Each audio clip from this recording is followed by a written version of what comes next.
We're going deep on night one of the Knoxville Nationals, including a breakthrough win, disasters, big comebacks, and more. We'll also preview night two and get you ready for the North-South 100. Let's go.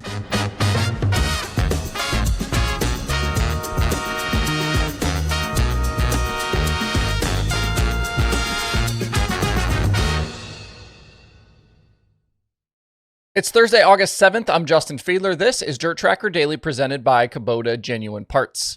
Today's daily show is being supported by our friends at American Table and the P.O. Box, two unique dining experiences not far from Knoxville Raceway. Knoxville Nationals Week, obviously here, and when you're in the area for the races and you want something good to eat, check out American Table and the P.O. Box. Some of my friends have already been there this week. That includes MRN's Steve Post, host of Winged Nation. Perfect for the postman to hit up a restaurant in an old post office. American Table and the P.O. Box proudly support the racing community, and their historic location in Oskaloosa, Iowa offers two dining options under one roof. Inside, you'll find an elevated experience upstairs with American Table featuring a great menu and a Sunday brunch. That brunch would be good this Sunday after the Nationals while you're recovering. Downstairs, you've got the P.O. Box open Monday through Saturday, serving up crave-worthy comfort food, cold drinks, and a cozy vibe. Whether you're refueling after the races or grabbing a bite before heading to the track, they've got a spot for you. Find them at 206 North Market Street in Oskaloosa, Iowa. You can visit them online at AmericanTableRestaurant.com. Big thanks to them for supporting the show here the last few weeks. The opening night of the 64th Knoxville Nationals providing just the storylines we've come to expect from this event every year. Big names finding themselves battling back. We had wild heat races, transfer spot madness, and a few surprises along the way. On a night that featured some of the sport's best, like David Gravel, Rico, Abreu, Corey Day, Anthony Macri, Donnie Schatz, it was a young gun that really stole the show. From start to finish, Ryan Timms was easily the most impressive driver last night with that Lee Big team. Third quick in time trials, the only driver to go 8th to 4th and grab a feature transfer in the heat, and a big 8th to the win charge in the main event. Since he decided to go full-time to wing racing, I feel like we've been waiting for him to just kind of finally break out. Timms made his first World of Outlaw starts in 2022 and was fast out of the gate, finishing second in his second ever series start. But in 2025, he's still winless on a national tour in 115 combined starts between the Outlaws and High Limit. We've seen him win locally and regionally. He's run top 5 on big stages, but just hadn't broken through. And I know last night was not an official Outlaw win, but to carve through that field on a night when passing was at a premium and win in dominating fashion, I think was a really big statement.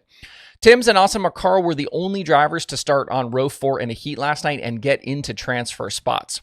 You had Rico Abreu, Cy Lynch, Carson McCarl, Corey Day, James McFadden, Ashton Torgerson, David Gravel, and Jack Anderson all relegated to the B and C after starting in those row 4s. After night one, Timms is easily high point man, and he'll start the 64th Knoxville Nationals main event towards the front. David Gravel, I think, was easily the biggest disaster on the night. His Nationals went sideways almost immediately with that lap 1 crash in Heat 4. He and Hunter Schoenberg colliding into turn 1, and Gravel went for a big tumble.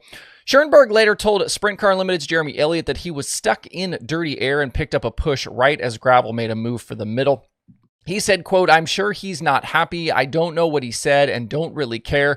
The guy's known me long enough to know that I don't do that kind of on purpose, and if he thinks I did, then that's on him. I can't do anything about that," unquote. Strong words there from Schoenberg. The crash left Gravel buried in a C with really no hope to make the night's main event. He won that race to move on to the B, but only 12 laps in those races. A driver would just need a lot of help to get all the way from the back to 4th. Gravel did go 21st to 8th, which was a great effort, but he'll need to come back Friday and try again. Others in that same boat include Donnie Schatz, Anthony Macri, and Justin Sanders. Schatz qualified mid-pack, actually started Heat 1 in a transfer spot, but backed up from 3rd to 5th by the end. He was then not able to make any ground in the B. He sits 34th in event points. Both he and Gravel will need some serious Friday and Saturday heroics to come all the way back to win the Nationals. The two big recovery drives on the night were from Rico Abreu and Corey Day. Both had miserable heats, needed B-main transfers after the pair were 1-2 in time trials. With the pressure on, Rico then went 21st to 8th in the feature and Day 22nd to 7th. Massive comebacks. Both are still easily in contention for a Nationals title after those early scares. The top 8 in points after last night are Timms, Sheldon Hunshield, Corey Day, Rico Abreu, Emerson Axum, Justin Peck, Garrett Williamson, and Austin McCarl. I feel like Sheldon and Axum a little bit quiet last night with all of the other things going on, both with 6-2 heat race runs, though, and top 5 feature finishes. Justin Peck also strong after leading laps early in the main event. Given past years, I'd say those 8 drivers are all likely safe. The next in line for Saturday B spots are then Chris Windom, Jack Anderson, James McFadden, Sam Haverteep, and Danny Dietrich.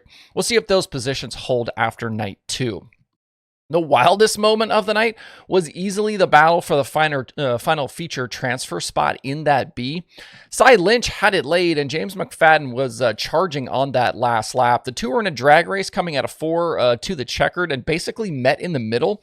Lynch then going for a big ride, hitting the inside wall. McFadden somehow not crashing, even though that car looked like it was almost completely off the ground, but he did earn the transfer spot. Scary ride for Lynch, but good to see him walk away. Just really hard racing there between the two, and I think these are the types of situations that crown jewels just kind of create. Certainly don't blame either driver for the moves they made coming to the line.